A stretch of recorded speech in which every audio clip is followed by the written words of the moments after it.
ચાલો મિત્રો, કેમ છો? ઘણા મિત્રોની માંગ હતી કે સાહેબ ભૂગોળના ટોપિક પૂરા કરો. તો મિત્રો,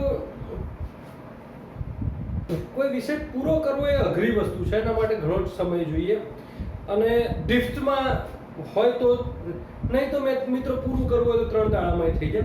પરંતુ આપણે ચાલુ જ કરીએ છીએ ભૂગોળમાં. મિત્રો, ભૂગોળમાં મારો એક નાનો વિડીયો છે અક્ષાંશનો, પણ આજે આપણે અક્ષાંશ અને રેખાંશ બંને પૂરું કરી દઈએ. અક્ષાંશ અને રેખાંશમાં મિત્રો, ભૂગોળ જો તમારે સારું સમજવું હોય, ભૂગોળને યોગ્ય રીતે તમારે સમજવું હોય તો અક્ષાંશ રેખાંશ આવડવું ફરજિયાત છે. કારણ કે આખું એ ચાહે ફિઝિકલ જિયોગ્રાફી હોય કે પોલિટિકલ જિયોગ્રાફી હોય મિત્રો, એ ભૌતિક હોય કે ગમે તે હોય, પણ એ અક્ષાંશ રેખાંશ પર આધારિત છે. તમે મને કોઈ પણ દેશનો અક્ષાંશ અને રેખાંશ કહો તો હું દેશમાં કેવા પ્રકારની જમીન છે, કેટલો વરસાદ પડતો હશે, એવું બધું, કયો પાક થતો હશે, હું બધું કહી દઉં તમને. સમજો છો ને મારી વાતને? એટલે કે ભૂગોળને સમજવા માટે અક્ષાંશ અને રેખાંશને સમજવું ફરજિયાત છે. એટલે મિત્રો, આ બંને છે ને એ સમજી લીધું તો પછી ભૂગોળ સમજવામાં તકલીફ નહીં પડે તમને. તો આજે આપણે સમજીએ અક્ષાંશ અને રેખાંશ.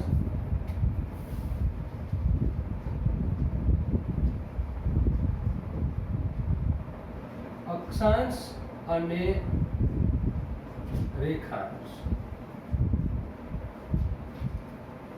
લેટિટ્યુડ અને લોંગિટ્યુડ. મિત્રો, ખાસ તમે યાદ રાખો કે બેઝિક ફંડા છે કે દિશા તમને ખબર હોવી જોઈએ. તો ઉત્તર, દક્ષિણ, પૂર્વ, પશ્ચિમ, અગ્નિ, નૈઋત્ય, વાયવ્ય અને ઈશાન, આ એક દિશાનું બેઝિક છે. મિત્રો, ખાસ યાદ રાખજો કે પૃથ્વી છે, પૃથ્વી એ 2 પ્રકારની ગતિ ધરાવે છે. 2 પ્રકારની. એક છે પરિક્રમણ અને એક છે પરિભ્રમણ. મગજમાં બેસી ગયું? ખુદ ફરે છે પૃથ્વી, એને પરિભ્રમણ કહેવામાં આવે છે. સૂર્યની આજુબાજુ ફરે છે, એને પરિક્રમણ કહેવામાં આવે છે. મિત્રો, યાદ રાખજો, પૃથ્વી પોતાની ધરી પર પરિભ્રમણ એ પશ્ચિમથી પૂર્વ કરે છે, પશ્ચિમથી પૂર્વ. અને એના માટે સૂર્ય આપણને કઈ બાજુ ઉગતો દેખાય છે? પૂર્વમાં. એટલે સરકાર ક્યારેક પૂછે કે પૃથ્વી પર સૂર્ય શા માટે આપણને પૂર્વમાં ઉગતો દેખાય છે, તો નીચે તમારે લખેલો જવાબ હશે પૃથ્વી પોતાની ધરી પર પશ્ચિમથી પૂર્વમાં ફરે છે માટે. મિત્રો, તમને ખબર જ હશે કે 2 ગ્રહ છે એ પોતાની ધરી ઉપર પૂર્વથી પશ્ચિમ ફરે છે, શુક્ર અને યુરેનસ. તો શુક્ર ઉપર સૂર્ય પશ્ચિમમાં ઉગે છે, યુરેનસ પર સૂર્ય પણ પશ્ચિમમાં ઉગે છે. અને એના કારણે જ પૂર્વનો સમય આગળ હોય છે. સમજી લેજો, પૂર્વનો સમય આપણે પૃથ્વી પશ્ચિમથી પૂર્વમાં ફરે છે અને પૂર્વનો સમય આગળ હોય છે. એટલે પૂછાય કે પૂર્વનો સમય આગળ શા માટે હોય છે, તો જવાબ એ પણ આવશે પૃથ્વી પોતાની ધરી પર પશ્ચિમથી પૂર્વમાં ફરે છે માટે. હવે મિત્રો, આ બેઝિક ફંડા તમે સમજી લીધું કે પહેલા તો દિશા, ડાયરેક્શન તમારે સમજવું યાદ રાખજો. મિત્રો, યાદ રાખજો, આને ખૂણા કહેવામાં આવે છે. અગ્નિ ખૂણો, વાયવ્ય ખૂણો, નૈઋત્ય ખૂણો અને ઈશાન ખૂણો. આ ખૂણા છે. પહેલા દિશા છે ઉત્તર, દક્ષિણ, પૂર્વ, પશ્ચિમ. બીજું અક્ષાંશ અને રેખાંશને આપણે મસ્ત રીતે સમજીએ. પૃથ્વીની 2 ગતિ જોઈ લીધી. મિત્રો, યાદ રાખજો કે પૃથ્વી ઉપર ક્યાંય કોઈ આડી કે ઊભી લીટી છે નહીં. આ બંને કાલ્પનિક છે. એટલે અક્ષાંશ અને રેખાંશ એ કાલ્પનિક છે. યાદ રાખજો, ક્યાંય તમને જોવા જાવ તો મળશે નહીં. મગજમાં બેસી ગયું તમારે મનો કે કરકવરું જાણો ગાંધીનગર જિલ્લામાંથી જાય છે ક્યાંક ગોધી કાઢીએ નહીં, એ મળશે નહીં. હા, બોર્ડ લગાવેલું મળશે કે tropic of cancer here to go, એટલે અહીંથી જાય છે એ તમને મળશે, બરાબર ને? પણ આ કાલ્પનિક છે. તો પહેલા સમજી લઈએ મિત્રો કે અક્ષાંશ શું છે. તો અક્ષાંશ એ આડી લાઈન છે અને રેખાંશ શું છે? તો ઊભી લાઈન છે. યાદ રાખવાનું, બચ્ચનની રેખા હંમેશા ઊભી હોય. એકનું કામ શું છે? સ્થળ બતાવવાનું છે. એકનું કામ શું છે? સમય બતાવવાનું છે. મને જો સ્થળ અને સમય મળી જાય તો હું બિંદાસ પહોંચી જાઉં. કોઈ પણ લગ્નની કંકોત્રી આવે છે તો પેલા થાળી દોરેલી જોવામાં આવે છે, કારણ કે જમવાનું હોય. અને પેલી નીચે જોવાનું સ્થળ ક્યાં છે, તો આ જગ્યાએ કડી, અને સમય જોઈ લેવાનો 6:30 વાગે. હા તો બસ કમ્પ્લીટ સ્થળ અને સમય મળી ગયું એટલે કામ પૂરું થઈ ગયું. પછી આપણે થાળી જોડે પહોંચી જઈએ.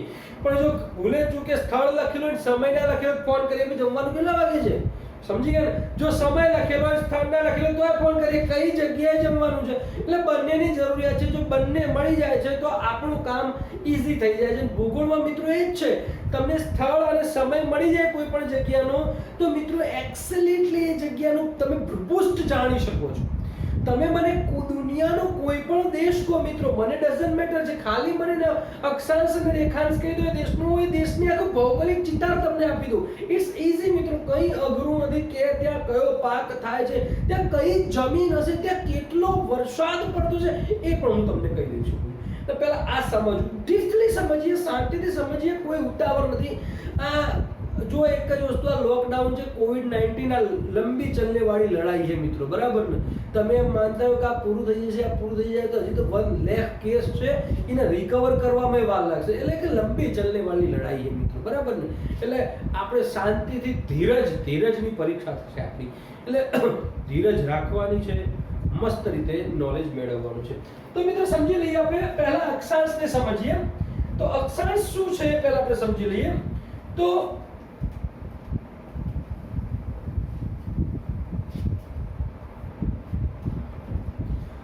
પૃથ્વી પર આડી દોરવામાં આવેલી લીટીને અક્ષાંશ કહેવામાં આવે છે. એટલે કે આ છે આડી દોરવામાં, ઊભી જે દોરવામાં આવે છે એને રેખાંશ કહેવાય છે. હવે મિત્રો સમજો કે સ્થળને જોવાનું કામ આંખોથી થાય છે અને સમય માટે સૂર્ય જવાબદાર છે. આ બેઝિક ફંડા સમજો. આંખોની લિમિટેશન છે, સૂર્યની નો લિમિટેશન. આંખોની લિમિટેશન શું છે? તો આ હાથ છે, એને મારે જોવો હોય તો મને પાછળની સ્થિતિ નથી જોવાની, મને અડધા ભાગનું દેખાય છે. કેટલા ભાગનું દેખાય છે? અડધા ભાગનું. આંખ પાછળથી જોઈ શકતી નથી, બરાબર? પરંતુ પ્રકાશ એટલે સૂર્ય એ બધું કવર કરી શકે છે. મગજમાં બેસી ગયું. એટલે આંખ જ્યારે જોવે છે કોઈ વસ્તુને ત્યારે અડધું જ દેખાય છે. કેટલું દેખાય છે? અડધું જ. ત્યારે તમને ખબર જ હશે કે ગોળનો પરિઘ કે રેખા જે મને ખબર નહીં પણ 360 હોય એવું કંઈ ખબર છે ગોળનું, બરાબર? તો એના અડધા કરી એટલે 180 થાય, અને 180 એ અક્ષાંશની બાબતમાં લડવાનું છે. પણ રેખાંશની બાબતમાં કેટલું થઈ જાય? 360. મગજ બેસી ગયું. હવે સમજો, કારણ કે આપણે પૃથ્વી અડધી જ દેખાય છે, આ બાજુ જ દેખાય છે, પાછળની દેખાતી નથી. મગજ બેસી ગયું. હવે પહેલું એ કે પૃથ્વી ઉપરથી ચપટી છે, ધ્રુવો ઉપર ચપટી છે, વચ્ચે ફૂલેલી છે. મહત્વનું સમજો, પૃથ્વી ધ્રુવો ઉપર ચપટી છે, વચ્ચેથી ફૂલેલી છે. હવે બીજું કે પૃથ્વીની મધ્યમાંથી એક અક્ષાંશ વૃત્ત પસાર કર્યું.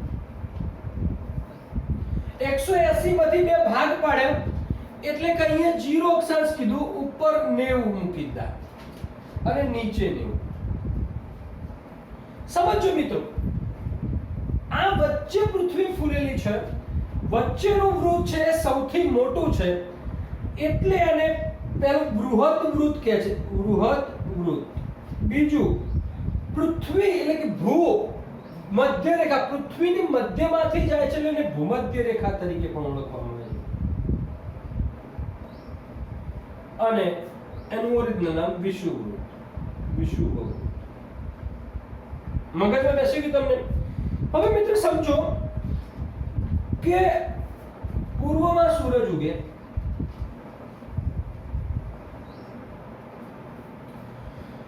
હવે મેક્સિમમ ઉપર 90 મારે અક્ષાંશ છે અને નીચે 90 અક્ષાંશ છે. હું સ્ટાર્ટ કરું લખવાનું કે 1 2 3 આવી રીતે લીટા હું 89 સુધી લીટું કરી શકીશ, 89 સુધી. પછી તો આ ટપકું છે, એટલે પહેલો ભેદ સમજી લેજો કે આ ટપકું છે એને ધ્રુવ કહેવાય મિત્રો, ધ્રુવ. અને લીટીને વૃત્ત કહેવાય. અહીંયા હું એવું ન કહી શકું 90 ઉત્તર વૃત્ત, એવું ન કહી શકું 90 ઉત્તર ધ્રુવ કહેવું પડે, પરંતુ અહીંયા મારે વૃત્ત કહેવાનું છે, વિષુવવૃત્ત.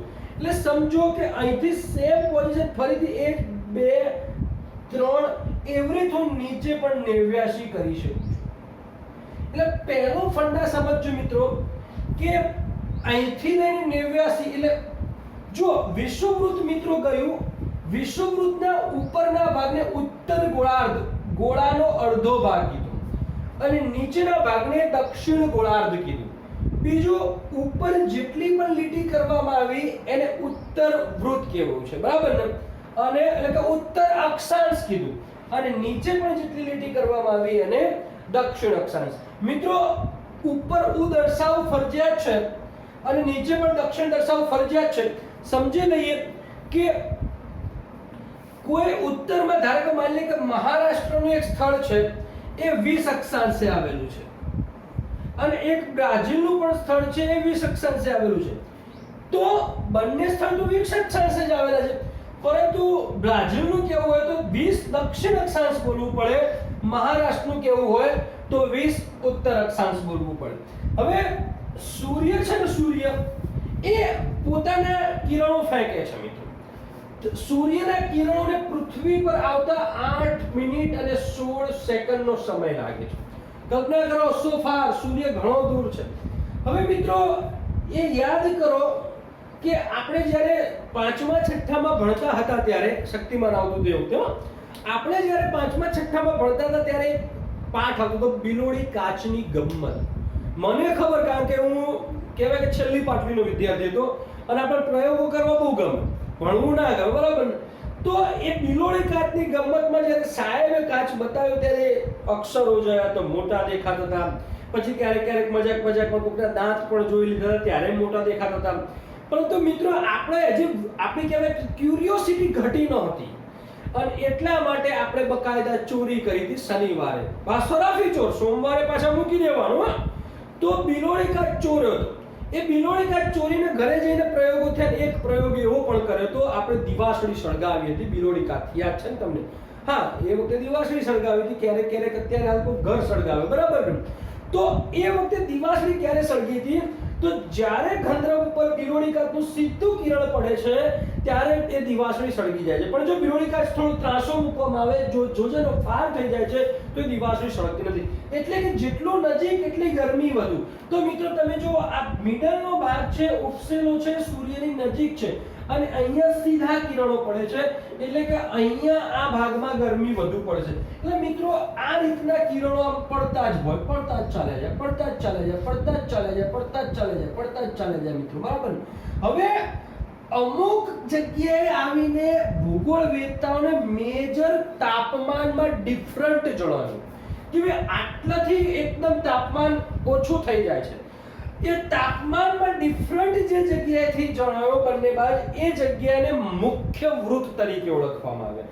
તો તમારે મને 23.5 જ ચમ રાખ્યું, 23 રાખ્યું હોય તો તમને ગોખવામાં તકલીફ ના પડત ને મિત્રો. એવું નથી, ગોખવામાં તકલીફ પડે કે ના પડે, પણ ભૂગોળ સમજવાનું છે. 23.5 અક્ષાંશથી એ તાપમાનમાં ડિફરન્ટ જણાવ્યું. 23.5 અક્ષાંશથી. કેટલા અક્ષાંશથી? 23.5. મગજમાં બેસી ગયું? 23.5 અક્ષાંશથી તાપમાનમાં ડિફરન્ટ. આ ઉત્તર અક્ષાંશ અને આ દક્ષિણ અક્ષાંશ. તો આ મુખ્ય વૃત્તો. બીજો ડિફરન્ટ આપણને 66.5 મળ્યો. ક્યારે મળ્યો? 66.5 મળ્યો. તો એને પણ મુખ્ય વૃત્ત તરીકે લઈ લીધું. બસ બીજા બધાને ગૌણ વૃત્ત તરીકે લેવામાં આવે છે. મિત્રો ખાસ યાદ રાખજો, મેં તમને સમજાવ્યું એ પ્રમાણે હું વિષુવવૃત્ત ઉપર પછી 1 થી 89 વૃત્ત દોરી શકું. તો ઉત્તર વૃત્તમાં 89 સમજજો, દક્ષિણમાં 1 થી 89 તો વૃત્ત 89, અને એક આ બાકી રહી ગયું તો +1. હવે કેટલા થાય? 179. મિત્રો આ હું તમને ચેતવું છું, પછી તમારે એનસીઆરટી જોવી હોય તો જોઈ લેજો. હું હવે તમને ચેતવી રહ્યો છું કે કઈ જગ્યાએ ડિફરન્ટ ઉપર. જો સરકારની પરીક્ષા હોય અને એ પરીક્ષા તમે કેન્દ્ર સરકારની આપતા, સમજો હું તમને શ્યોરિટી કહું છું, કેન્દ્ર સરકારની પરીક્ષા આપતા હો અને એ પૂછાય કે પૃથ્વી પર અક્ષાંશ વૃત્ત કેટલા, વૃત્ત શબ્દ વપરાય તો તમારે જવાબ લખવાનો છે 179. કારણ કે આ વૃત્ત નથી, આ અક્ષાંશ છે પણ વૃત્ત નથી. પણ એકલો પૂછાય અક્ષાંશ કેટલા, અક્ષાંશ, તો 181 1 અને 2 ઉમેરી જશે.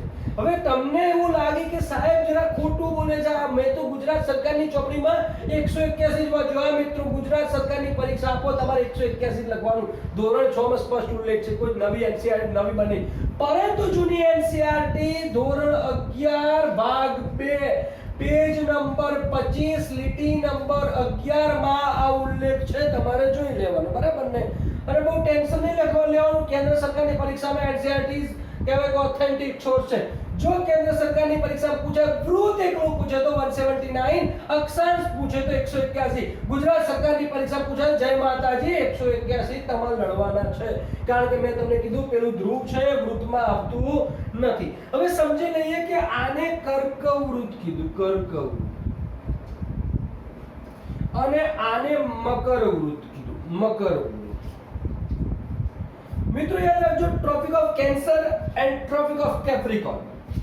બીજું આને ઉત્તરી, યાદ રાખજો, ઉત્તરી ધ્રુવ વૃત્ત, સેમ ટુ સેમ દક્ષિણ ધ્રુવ વૃત્ત. આને અહીંયા એક મહાસાગર આવે એના કારણે આર્કટિક વૃત્ત પણ કહે છે. સમજી ગયા? અહીંયા મિત્રો એક ખંડ આવેલો એન્ટાર્કટિકા વૃત્ત, એન્ટાર્કટિક વૃત્ત પણ કહે છે. મિત્રો જો પૂછાય કે પ્રકાશ વૃત્ત, તો આને એક બીજું નામ છે પ્રકાશ વૃત્ત, બરાબર ને? યાદ રાખજો, પ્રકાશ વૃત્ત તરીકે પણ ઓળખે છે. હવે સમજો મિત્રો કે બે અક્ષાંશ વચ્ચે 111 કિમી નું અંતર છે. કેટલા કિમી નું અંતર છે? બે અક્ષાંશ વચ્ચે 111 કિમી નું અંતર છે. હવે બે અક્ષાંશ વચ્ચેના ભાગને ઝોન કહેવાય, ઝોન. પ્રદેશ શું કહેવાય? ઝોન. તો મુખ્ય 3 ઝોન પાડવામાં આવે. કેટલા ઝોન મિત્રો? 3 ઝોન. મુખ્ય 3 ઝોન એ તાપમાનના આધારે પડ્યા. તો પ્રથમ ડિફરન્સ 23.5 આવે. આટલા વિસ્તારમાં ગરમી સદૈવ રહેતી હતી મિત્રો, અને જેના કારણે આને ઉષ્ણકટિબંધ કીધું, ઉષ્ણકટિબંધ.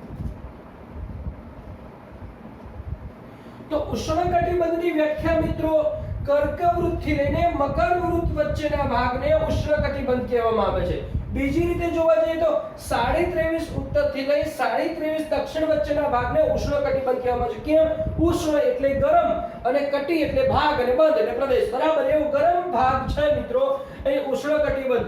અહીંયા જે બધા રહેતા હોય કાળિયા બુટિયા હોય, મગજ બેસી ગયો, અહીંયા ફરવા જવાય નહીં. હવે મિત્રો પ્રશ્ન બીજો ઊભો થયો કે અહીંયા શું થયું? અહીંયા કિરણો પહોંચતા હતા તો ખરા, પણ એકદમ ત્રાસા, એટલે કે એની ગરમી ગુમાવી દીધી હતી, અને એટલે કે નહીં ઠંડો નહીં ગરમ, કિરણો પહોંચતા હતા પણ બહુ ગરમી, એટલે એને સમશીતોષ્ણ, સમશીતોષ્ણ કટિબંધ. યાદ રાખજો, સમશીતોષ્ણ કટિબંધ.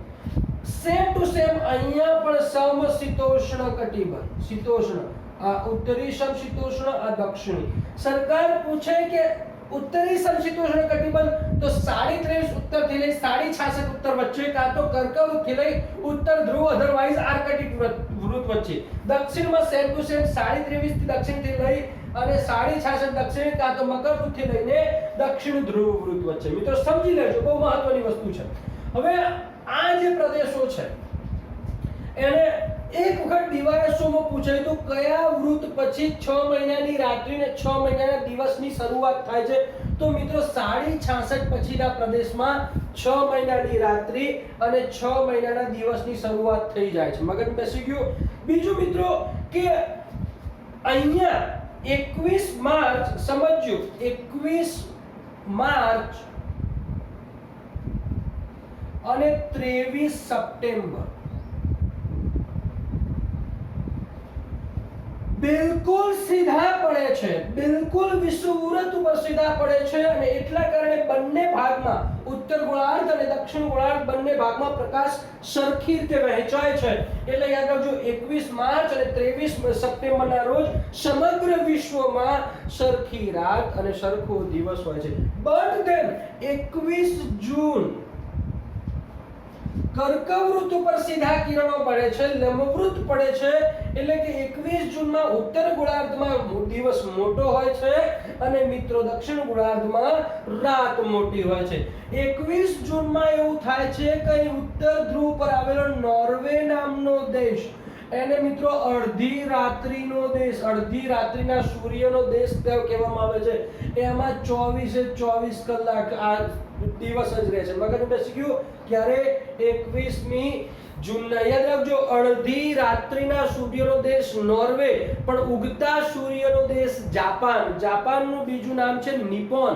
નિપોનને ઉગતા સૂર્યનો દેશ કહેવાય છે. જાપાનનું નાણું છે યેન.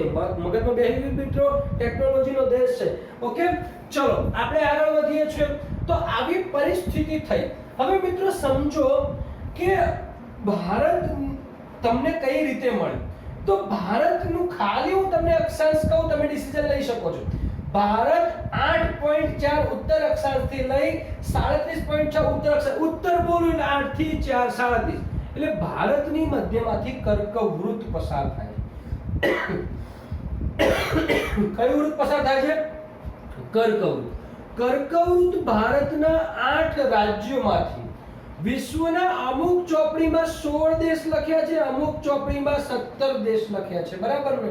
પણ મારું મંતવ્ય છે 16 દેશ છે, બરાબર ને? મારું ઇટ્સ માય, બરાબર? હું છે 8 રાજ્યોમાંથી પસાર થાય છે. જે પશ્ચિમથી પૂર્વમાં જોવા જઈએ તો ગુજરાત, રાજસ્થાન, મધ્યપ્રદેશ, છત્તીસગઢ, ઝારખંડ, પશ્ચિમ બંગાળ, ત્રિપુરા અને મિઝોરમ, આવી રીતના. તો કર્કવૃત ની 2 વાર ક્રોસ કરનારી નદી ભારતમાં એક મહી છે અને બીજી નદી દામોદર નદી. યાદ રાખજો, દામોદર. મિત્રો અમુક ચોપડીઓમાં એવું લખેલું એકમાત્ર નદી કર્કવૃતને 2 વાર પસાર કરે છે, મહી. ના નકશો જોજો, બરાબર ને? દામોદર કહેવાય કે પશ્ચિમ બંગાળનું દુગ્ધ સરોવર, પશ્ચિમ બંગાળ. મગજ બેસી. દામોદર નદી પણ 2 વખત કર્કવૃતને પસાર કરી નાખે છે. ઓકે, તો મિત્રો આ હતું આપણું અક્ષાંશ. શું તો? અક્ષાંશ વૃત્ત. અક્ષાંશ વૃત્ત પછી જોયા પછી આપણે રેખાંશ વૃત્ત જોઈ લઈએ. રેખાંશ વૃત્ત આપણે જોઈ લઈએ. મિત્રો એક જ મિનિટ પૂછી કાઢો ને. તો મિત્રો હવે આપણે રેખાંશ વૃત્તને જોઈ લઈએ કે રેખાંશ વૃત્ત શું કહે છે. તો મિત્રો હવે મિત્રો આ આડી લાઈન હતી અને હવે આપણે ઊભી લાઈન કરવાની છે. વાત કરવાની છે 360. તો આમને એક મધ્યમાં એક લાઈન ગાડી, જેવી રીતે આ હતી એવી જ રીતે, અને એ ગ્રીનવિચ લાઈન તરીકે ઓળખવામાં. મિત્રો પહેલાના જમાનામાં યુનાન એ બહુ પ્રયોગો કરતો, રિસર્ચ પાછળ રૂપિયા ખર્ચતો. તો એ ગ્રીનવિચ નામની જગ્યાએ વૈદ્યશાળા આવેલી હતી. તો ભૂગોળવેત્તાએ એ વખતેના વિદ્તા એવું કીધું કે આપણે જ મેજર રેખાંશ કહીએ, બરાબર? મુખ્ય રેખાંશ, જીરો રેખાંશ. અને એમને કારણ કે જીરો રેખાંશ તો ગમે તેને કહી શકાતું હતું, કારણ કે એમાં તો કઈ બધી જગ્યાએ સરખી જ એની લંબાઈ રહેવાની. તો ગ્રીનવિચ લાઈનને મુખ્ય જીરો રેખાંશ તરીકે માનવામાં આવ્યું, મિડલ ડેટ, બરાબર ને? ઓકે, ધ્યાન રાખજો, રેખાંશ વૃત્તને ગ્રેટ વૃત્ત પણ કહે છે. ગ્રેટ વૃત્ત, કારણ કે એ દરેક વૃત્ત પૃથ્વીના 2 અડધા ભાગ કરે. ગમે તેથી જુઓ, એ 2 અડધા ભાગ થાય. તો ખાલી અહીંથી પણ અહીંથી કમ્પ્લીટ ના થાય. પેલું 360 મિત્રો, એ ગમે એ વૃત્ત કરી દો એટલે 2 ભાગ સરખા થઈ જાય, એટલે ગ્રેટ વૃત્ત તરીકે કહેવામાં આવે છે. બીજું મિત્રો કે પૃથ્વી ઉપર જ્યારે સૂરજ હોય છે ત્યારે એક ભાગમાં દિવસ હોય છે, એક ભાગમાં રાત. તો સરકાર પૂછે દિવસ અને રાતને અલગ પાડતું વૃત્ત કયું? તો પ્રદીપ્ત વૃત્ત. કયું વૃત્ત? પ્રદીપ્ત વૃત્ત. આ આઈએમપી યાદ રાખજો, ઈશ્વર મગનભાઈ પટેલ. મગન બેસી. હવે મિત્રો આ વૃત્ત એટલાન્ટિક સાગરમાંથી ગયું, એટલે પૂછાય જીરો રેખાંશ વૃત્ત એટલે કે જીએમટી. યાદ રાખજો, સમય, મુખ્ય સમય રેખાંશ, બરાબર? જીએમટી એ કયા મહાસાગરમાંથી જાય છે? તો એટલાન્ટિક મહાસાગરમાંથી જાય છે. બીજું પૂછાય તો કે કેટલા ખંડોમાંથી? તો 3 ખંડોમાંથી આ પસાર થાય છે. એક છે યુરોપ, બીજો છે આફ્રિકા અને ત્રીજો છે અંટાર્કટિકા. દેશો પૂછે કે કેટલા દેશોમાંથી પસાર થાય છે, તો 8 દેશોમાંથી. કેટલા દેશોમાંથી પસાર થાય છે? 8 દેશોમાંથી. એન્ટાર્કટિકામાં તો એક પણ દેશ નથી, એટલે કે 0. યુરોપમાં 3 દેશ અને આફ્રિકામાંથી 5 દેશમાંથી જીએમટી પસાર થાય છે. મિત્રો સમજી લેજો. વિષુવવૃત્ત છે એ કોંગો નદી, યાદ રાખજો, કોંગો નદી વિષુવવૃત્તને 2 ટાઈમ્સ, 2 વખત ક્રોસ કરે છે. આ યાદ રાખજો, ખાસ છે. કોંગોનું બીજું નામ જાયરે. કદાચ તો પરીક્ષામાં પૂછાય યાર, ઓપ્શનમાં કોંગો ના આવે ને ઉપરનામાંથી એક કે નહીં, તમે તો મનમાં ગાળ દો કે હર્ષદ બે કોંગો કીધું, એ આવી નહીં તો આપણે તો આજે ના, એનું નામ બીજું છે જાયરે. એટલે વિષુવવૃત્તને ક્રોસ કરનારી નદી તો જાયર, કોંગો. પરંતુ મિત્રો કર્કવૃત્તને ક્રોસ આઉટ કરવાની નદી મહી અને દામોદર નદી છે. મગજ બેસી ગયું? ઓકે. અહીંયા યુરોપમાં કયા? તો યુકે, ફ્રાન્સ અને પેરિસ. મગજમાં બેસી ગયું? યુકે, ફ્રાન્સ અને પેરિસ. ઓકે. હવે પેલા આફ્રિકામાં તો યાદ રાખજો, ઘાના, અલ્જીરિયા લખી દઉં. ઘાના, અલ્જીરિયા, માલી, ટોંગો અને બુર્કિના ફાસો. તો યાદ રાખજો, યુકે, ફ્રાન્સ અને પેરિસ, બરાબર ને? Okay. Spain, Spain. Okay. UK, France અને સ્પેનમાંથી પસાર થાય છે. પેરિસ તો એક સિટી છે, કહેવાય કે સૌથી સુંદર શહેર વિશ્વનું, બરાબર ને? અને દુનિયામાં ફેશન સિટી તરીકે ઓળખાય છે. પર અવર 1 કલાકે ફેશન બદલી જાય. કદાચ દુકાનમાંથી લઈએ લીધા પછી ખબર પડે કે આ તો ફેશન જતી રહી છે. ભારતમાં ફેશન શહેર મુંબઈ તરીકે ઓળખવામાં આવે છે, બરાબર ને? ઓકે. તો યુરોપના 3 દેશ યુકે, ફ્રાન્સ અને પેરિસ, સ્પેન, કોંગોના જાયરે, ઘાના, અલ્જીરિયા, માલી, ટોંગો અને બુર્કિના ફાસો. યાદ રાખજો. એટલે કે અહીંયા ઇંગ્લેન્ડ, યુકે, ઇંગ્લેન્ડ, એની રાજધાની કઈ છે મિત્રો? લોર્ડ્સ. સહી કયું છે? લોર્ડ્સમાં આપણે કઈ જગ્યાએ? એ લોર્ડ્સ મેદાન છે કઈ જગ્યાએ આવેલું? કોમેન્ટમાં કરજો. યુકેની રાજધાની, જ્યાંથી મિત્રો આપણું રેખાંશ જીએમટી પસાર થાય છે. મગજમાં બેસી ગયું ને? ઓકે. એવી જ રીતે એ જીરો વૃત્ત ઉપર આવેલું. મગર એવી જ રીતે મિત્ર ઘાનાની રાજધાની અર્કા. આ યાદ રાખજો, મોસ્ટ આઈએમપી. જીરો રેખાંશ પર આવેલી રાજધાની છે. મગજમાં બેસી ગયું? જીરો રેખાંશ પર આવેલી રાજધાની છે. તો આ આપણે સમજી લીધું. હવે મિત્રો જીરો રેખાંશની હવે સમજો, બહુ મહત્વનું હવે મિત્રો થઈ જાય છે કે આ એક ચોપડી છે.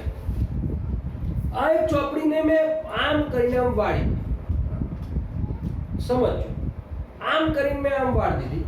હવે આ જે લીટી દોરી, આ લીટી કીધી ને મેં તમને મિત્રો, એ જીરો રેખાંશ છે. પણ એની બિલકુલ પાછળ સેમ ટુ સેમ પાછળની લીટી 180 આવે. કેટલે આવે? 180. અને એને શું કહેવાય? દિનાંતર રેખા. દિનાંતર રેખા. યાદ રાખજો. એટલે કે આની બિલકુલ પાછળ કઈ આવે? દિનાંતર રેખા. દિનાંતર. અને એનું રેખાંશ 180. યાદ રાખજો, બરાબર ને? દિનાંતર, ઇન્ટરનેશનલ ડેટ લાઇન. શું કહેવાય ને? INT, international date line. દિનાંતર રેખા. દિનાંતર રેખા કેટલા રેખાંશ પર છે સમજાવો તમને? દિનાંતર રેખા કેટલા પર રેખાંશ પર છે? 180. અને આ છે ગ્રીન. હવે મિત્રો બંને બાજુ 180 દોરાઈ જાય, આ બાજુ પણ દોરાઈ જાય, આ બાજુ પણ દોરાઈ જાય, આ બાજુ પણ દોરાઈ જાય. એટલે અક્ષાંશ અને રેખાંશ આ રીતના મિત્રો ગોઠવાઈ જાય. આ ગોળાને ગ્રીડ પદ્ધતિ કહેવાય. આ કઈ પદ્ધતિ કહેવાય? ગ્રીડ પદ્ધતિ. એક વખત સરકારે પૂછ્યું હતું કે સિંધુ ખીણની સંસ્કૃતિના શહેરો કઈ પદ્ધતિથી વિકસ્યા હતા? તો ગ્રીડ પદ્ધતિ. કાટખૂણે કાપતા હતા, એને ગ્રીડ પદ્ધતિ કહેવાય. મગજમાં બેસી ગયું? તો આવી જે બંને લાઈન એક જગ્યાએ ભેગું થાય એને ગ્રીડ પદ્ધતિ કહેવામાં આવે છે. મગજમાં બેસી ગયું? આ બાજુ 180 પૂર્વ રેખાંશ તરીકે ઓળખવામાં આવે છે, આ બાજુ 180 પશ્ચિમ રેખાંશ તરીકે ઓળખવામાં આવે છે. મિત્રો પૃથ્વી પોતાની ધરી પર 23 કલાક 56 મિનિટ અને 4 સેકન્ડની અંદર પોતાનો એક આંટો પૂરો કરે છે. એટલે એ બધું બધું ગુણાકાર આ પૂછી કાઢું છું, આ શહેરો મિત્રો લખી દીધા છે. ઓકે, જોઈ લેજો. યુકે, ફ્રાન્સ, સ્પેન, પછી આફ્રિકામાં ઘાના, અલ્જીરિયા, માલી, ટોંગો અને બુર્કિના ફાસો. મગજ બેસી ગયું. ઓકે, તો એ કેટલે પહોંચે તો આપણે 23 કલાક 56 મિનિટ 4 સેકન્ડ, એટલે બધું ગુણાકાર કરતે 15 રેખાંશમાં 1 કલાકનો ડિફરન્સ હોય, 30 રેખાંશમાં 2 કલાકનો ડિફરન્સ હોય. મગજ બેસી ગયું. તો મિત્રો બે રેખાંશ વચ્ચે 4 સેકન્ડનો 4 મિનિટનું અંતર, સોરી સેકન્ડ નહીં મિનિટનું અંતર હોય. મગજ બેસી ગયું. 4 મિનિટનું અંતર. હવે મિત્રો પ્રશ્ન ત્યાં ઊભો થશે, સમજો. હવે સમજો, બહુ મહત્વનું, કે બેનો વચ્ચેનો ભેદ તફાવત સમજવાનો છે.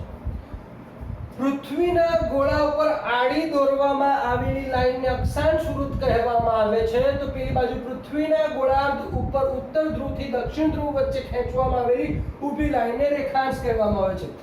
અક્ષાંશ વૃત્ત વિષુવવૃત્ત ઉપર મોટા હોય છે, ક્રમશઃ ધ્રુવો પર જતા જતા એ નાના થઈ જાય છે.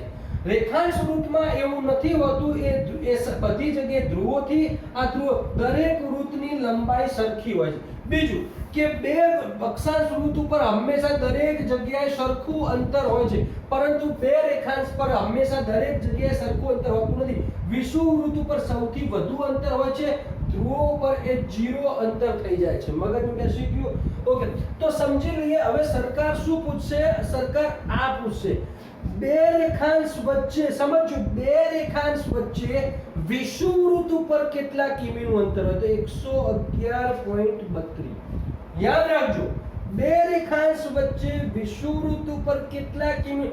111.32. જો મિત્રો 111.32 ને 360 ગુણવામાં આવે, કારણ કે 360 તો 40,076 જવાબ આવશે. અને એક વખત પરીક્ષામાં ડિફિકલ્ટી પૂછાઈ કે વિષુવવૃત્ત કેટલા કિલોમીટરની લંબાઈ ધરાવે છે, તો એનો જવાબ છે 40,076 કિમી વિષુવવૃત્ત લંબાઈ ધરાવે છે. ખાસ યાદ રાખજો મિત્રો. ઓકે, તો આ રેખાંશનું પરિસ્થિતિ છે મિત્રો, બરાબર. હવે આ રેખાંશ તો બહુ મહત્વના નથી. આ ગ્રીડ પદ્ધતિ આપણે સમજી લીધું, બરાબર. ભારત પૂર્વમાં છે એટલે ભારત 5.5 કલાક પૂર્વમાં. મેં તમને કીધું પશ્ચિમથી પૂર્વમાં સમય આગળ હશે, પશ્ચિમમાં સમય પાછળ હશે. સમજી લેજો. ભારત 5.5 કલાક આગળ છે. ભારતનું મિત્રો 67 થી લઈ અને 97 વચ્ચેનો રેખાંશ છે. મગજ બેસી ગયો. એટલે કે આ બાજુ એ મિડલમાં આવેલો છે, 5.5 કલાક આગળ છે. એટલે તમારા મિત્રો જ્યારે પણ સમયની બાબતમાં આવે ત્યારે બે રેખાંશ વચ્ચે 4 મિનિટના ગુણાકારમાં તમારે જવાબ લાવવાનો રહેશે. હવે મિત્રો આ આપવા માટે બહુ મહત્વનું નથી, ખાસ યાદ રાખજો, બહુ મહત્વનું નથી, કારણ કે હવે ચવાઈ ગયું છે. હવે સરકાર પૂછે તો મિત્રો કોન્સ્ટેબલમાં કદાચ આ છંછેડ, બીજું કંઈ મને નથી લાગતું કે આ છંછેડ. હા મિત્રો, ખાસ યાદ રાખજો કે આ જે ઉષ્ણકટિબંધમાં જે બી દેશો આવેલા છે એ દેશો વિકાસ કરી શકીએ સ્થિતિ નથી, કારણ કે ગરમી બહુ જ પડે છે, વરસાદ બી વધુ પડે છે. ગરમી વધુ તો વરસાદ બી વધુ, બાષ્પીભવન થાય અને વરસાદ બી વધુ. આ જે દેશો છે અહીંયા એ ટોપ ક્વોલિટીમાં આવેલા છે, અને એટલા માટે યુરોપનો વિકાસ શક્ય છે, અમેરિકાનો વિકાસ સુપર ડુપર થયેલો છે. કારણ કે મિત્રો પરિસ્થિતિ એ જ છે કે એના કારણે એમને વાતાવરણીય લાભ મળે છે. તમને અંદાજે જ મારો મિત્રો, તમારે ફરવા જવું તો પહેલું તમે જમ્મુ કાશ્મીર જશો, શિમલા જશો, ઉત્તરાખંડ જશો, દિલ્હી જશો, બરાબર, નૈનીતાલ જશો, આ બધી જગ્યાએ જશો. પણ મિત્રો દક્ષિણ ભારતમાં નથી જતા આપણે ઉનાળામાં. હા, એ તો દક્ષિણ ભારતની આજુબાજુ મિત્રો દરિયો છે ને, તો આપણે તો હાલત ખરાબ થઈ જાય, બરાબર ને. એટલે આ જગ્યાના જે દેશો છે મિત્રો એ ટોપ ક્વોલિટીના દેશો છે. એમને ભૌગોલિક ફાયદો થયો છે, એના કારણે વિકાસ કરી શકે છે. આ જે ઉષ્ણકટિબંધીય દેશો છે એમ યાદ રાખજો મિત્રો કે 30 થી 35 અક્ષાંશ, એને અશ્વ અક્ષાંશ કહે છે. એનો ઇતિહાસ આખો છે કે અહીંયા આખો મિત્રો હવાઈ પટ્ટી સમજાવી પડે. આ હવા અહીંથી ઉપર ચડે, આ હવા અહીંથી ઉપર ચડે મિત્રો, આ હવા અહીંથી ઉપર ચડે, અને આ 30 થી 35 વચ્ચે હવા ઉતરે એટલે અહીંયા દબાણ રચે. શું થાય? દબાણ રચે. સમજી લેજો, એ દબાણ થાય. આ ફિઝિકલ જિયોગ્રાફી છે. અને દબાણ થતાં પહેલા મિત્રો અહીંયા નાવડીમાં ઘોડા લઈ જતા, ઘોડા. એટલે ભાર વધી જાય એટલે અમુક જે દુબળા ઘોડા હોય ને દરિયામાં મૂકી દેતા જાય, તારીખ કોમ નહીં, બરાબર, કારણ કે બધા ઘોડા મોરમી કરતા, અને એના કારણે એને અશ્વ અક્ષાંશ કીધું. મગજનું બેસી ગયું એટલે 30 થી બંને બાજુ 30 થી 35 ને શું અક્ષાંશ કહે છે એટલે પૂછાય 30 થી 35. હવે મિત્રો આપણા માટે આ બી મહત્વનું નથી અને આ બી, કારણ કે આ તમે વાંચી લીધું છે, આમાં બહુ પ્રશ્ન નથી રહેતો. હવે મિત્રો આપણે સમજવાની છે 180 રેખા. 180 કયું સમજવાનું છે? 180. હવે 180 છે એ તારીખ નક્કી કરે છે, ડેટ. મગજનું બેસી ગયું. હવે મને કોમેન્ટમાં તમારે કહેવાની આ રેખાંશ કયા મહાસાગરમાંથી પ્રસાર કરે છે? પહેલો એ જવાબ એ. બીજું કે આ રેખાંશ સીધી નથી. સીધી રાખીએ તો તકલીફ. માની લઈએ કે આ એક દેશ છે, એમાંથી રેખાંશ જઈ તો મિત્રો એવું બને કે આ દેશમાં આ બાજુ અલગ તારીખ, આ બાજુ અલગ તારીખ, એટલે ગામડામાંથી જઈ તો આ બાજુની અલગ, આ આમાં અલગ તારીખ, આ આમાં અલગ મંદિરમાંથી જાય તો આ બાજુ રામનવમી અલગ તારીખે બને, એટલે માની લઈએ કે રસોડામાંથી જાય તો એ તો આપણી વાઈફ તો એવું જ કે ત્રીજી તારીખે બનાવેલી ગરમ ગરમ રોટલી આપણા પતિ 4 તારીખે ખવડાવે, એવું બધું કહેવાય હતું, બરાબર ને? એટલે એનો સોલ્યુશન લાયા મિત્રો. તો આ રેખાને એક અલાસ્કા નામની જગ્યા છે. અલાસ્કા કયું? પહેલા રશિયાનું હતું, પછી અમેરિકાએ ખરીદી લીધું, વચ્ચેથી જતી હતી, એટલે એને બચાવવા માટે પૂર્વ બાજુવાળી, સમજી લેજો.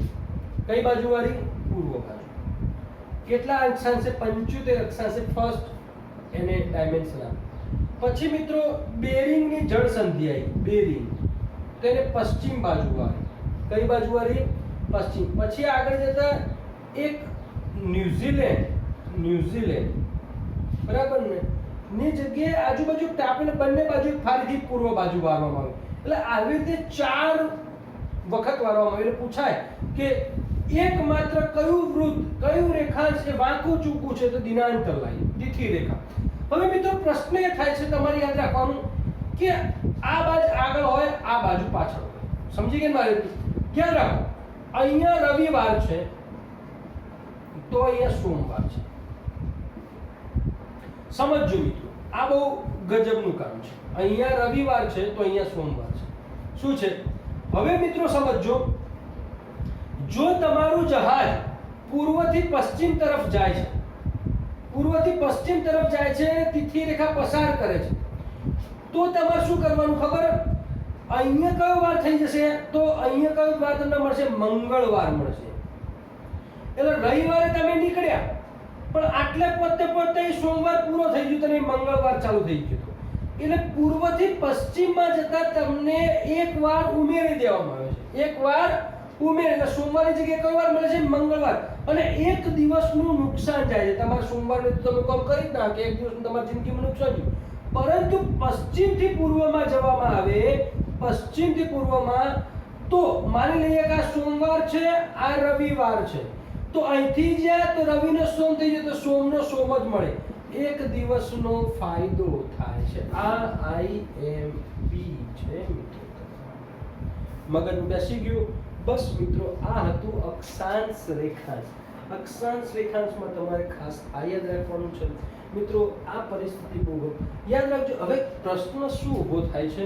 હવે પ્રશ્ન એ ઊભો થાય છે મિત્રો કે ક્યારેક એવું સરકાર પૂછે છે કે કયું અક્ષાંશ કયા ખંડમાંથી ઘેરવું હોય છે? તો મિત્રો પહેલું કામ એ છે કે 7 ખંડો છે, અને એક ખંડ છે એન્ટાર્કટિકા ખંડ. એને મિત્રો સફેદ ખંડ તરીકે ઓળખવામાં આવે છે. સફેદ બરફની ચાદર હોવામાં આવે, સફેદ ભૂભાગ. એ ખંડમાંથી એક પણ મેજર અક્ષાંશ નીકળતું નથી, એટલે કે આપણે 6 ખંડમાં જવાબ લાવવાનો. તો મિત્રો યાદ રાખો, તમારે એના માટે એક યાદ રાખવું પડશે: એશિયા, આફ્રિકા, ઉત્તર અમેરિકા, દક્ષિણ અમેરિકા, યુરોપ અને ઓસ્ટ્રેલિયા. આટલા લાઈનમાં યાદ રાખવાના. મારા લેક્ચર, જૂના લેક્ચરમાં છે એશિયા, આફ્રિકા, ઉત્તર અમેરિકા, દક્ષિણ અમેરિકા, યુરોપ અને ઓસ્ટ્રેલિયા. એન્ટાર્કટિકામાંથી ખંડ એક વૃત્ત પસાર થતું નથી. તો એ મિત્રો યાદ રાખવાનું, 3 વખત આમ લખી દેવાનું, આમ, આટલું તો આપણે લાઈન સર યાદ રાખવાનું: એશિયા, આફ્રિકા, ઉત્તર અમેરિકા, દક્ષિણ અમેરિકા, યુરોપ અને ઓસ્ટ્રેલિયા. ઓકે. પછી 2 વખત કવિ આડું લખવાનું. પગાર બેસી ગયું. 1 વખત કવિ ઊભું લખવાનું. મિત્રો તમારે દરેક પરીક્ષાનું સોલ્યુશન એશિયા ખંડમાંથી કયા કયા વૃત્ત જાય છે? તો આર્કટિક વૃત્ત, કર્કવૃત્ત અને વિષુવવૃત્ત જાય છે. મગજમાં શું થયું? આફ્રિકામાંથી મુખ્ય 3 મકર વૃત્ત, કર્કવૃત્ત અને વિષુવવૃત્ત 2015ના એચટાટ બરાબરની પરીક્ષામાં પૂછાયું હતું. મકરવૃત્ત, કર્કવૃત્ત અને વિષુવવૃત્ત એ કયા ખંડમાંથી પસાર થાય છે? તો આફ્રિકા ખંડ. ઉત્તર અમેરિકામાંથી આર્કટિક વૃત્ત અને કર્કવૃત્ત પસાર થાય છે. દક્ષિણ અમેરિકામાંથી મકરવૃત્ત અને વિષુવવૃત્ત પસાર થાય છે. યુરોપમાંથી આર્કટિક વૃત્ત અને ઓસ્ટ્રેલિયામાંથી મકરવૃત્ત પસાર થાય છે. It's easy, it's so easy મિત્રો. બસ આ ફંડા તમે સમજી લો છો તો તમારા માટે એકદમ ઇઝી થઈ જાય છે. જો ફંડા નથી સમજી શકતા તો ભૂગોળ તમારી લાઈફમાં તમે ક્યારેય નહીં સમજી શકો. ગોખો તો ઠીક છે, યાદ રાખજો ભૂગોળ એ ગોખવાનો કોઈ વિષય જ નથી મિત્રો, સમજવાનો વિષય છે બરાબર. હિસ્ટ્રી ગોખી મારો ક્યારેય અમે અકબર જે તારીખે જન્મ્યો એ તારીખે જન્મવાનો, એમાં કોઈ દુનિયાના પાતાળમાં બધું ભૂકંપ થઈ જાય તો એમાં બદલાવ ન થાય. એ તો ભૂકંપ થાય તો નદીઓ બદલી જાય બરાબર. એટલે જિયોગ્રાફી સમજો, હિસ્ટ્રીને ગોખી મારો યાર બરાબર. અને યાદ રાખજો જે વિષય સમજીને તમે શીખ્યા છો ને લાઈફ ટાઈમ સોલ્યુશન છે. મને કોઈ પ્રશ્ન નથી રહેતો, મને ગમે ત્યારે ઉઠાડો ગમે ત્યારે, કારણ કે હું સમજ્યો છું અને ફંડાને આંકડાકીય માહિતી કદાચ જોવી પડે આ છે તે દેટ્સ ઓલ, બીજો કોઈ પ્રશ્ન રહેતો નથી. તો મિત્રો વન બાય વન આપણે ટ્રાય કરીશું ફિઝિકલ જિયોગ્રાફી સમજવાનું, કારણ કે પોલિટિકલ કયું રાજધાની કયું છે, પછી કહેવાય પંજાબનું પાટનગર કયું, ગુજરાતનું કયું, એ બધું તમારે ગોખવાનું છે મિત્રો બરાબર. પણ ફિઝિકલ જિયોગ્રાફી કેમ કે પવનો કેમ ફરે છે, ચક્રવાત કેમ આવે છે, ચક્રવાત પ્રતિચક્રવાત કોને કહેવાય છે, એ બધું આપણે થોડુંક ટ્રાય કરીએ મિત્રો. જો એવું ક્યારેય આશા નથી રાખવી કે પૂરો થઈ જાય, વિલ ટ્રાય, પ્રયત્ન કરીશ. હા, અને બીજું મિત્રો કે તમે કેટલાય મેસેજ કરો સાહેબ ટેલિગ્રામ છે મિત્રો, તમે ડિસ્ક્રિપ્શનમાં લિંક જુઓ ટેલિગ્રામની છે, એના પર ક્લિક કરી દો, એમ તમે આવી જશો. કેટલે હું પીડીએફ મોકલું છું તમારે કામ. હા, પણ હિન્દી વાંચવાની તાકાત હોય તો જોડાજો બરાબર ને. કોન્સ્ટેબલ જેવા અમુક બધા જોડે પછી જતા રહેશે બરાબર, કારણ કે અપચન થઈ જાય છે. એટલે ખાસ એ યાદ રાખજો. તો મળીએ છીએ નેક્સ્ટ લેક્ચરમાં. નેક્સ્ટ લેક્ચર એની બળી જે બી લઈએ, ઓકે, મળીએ.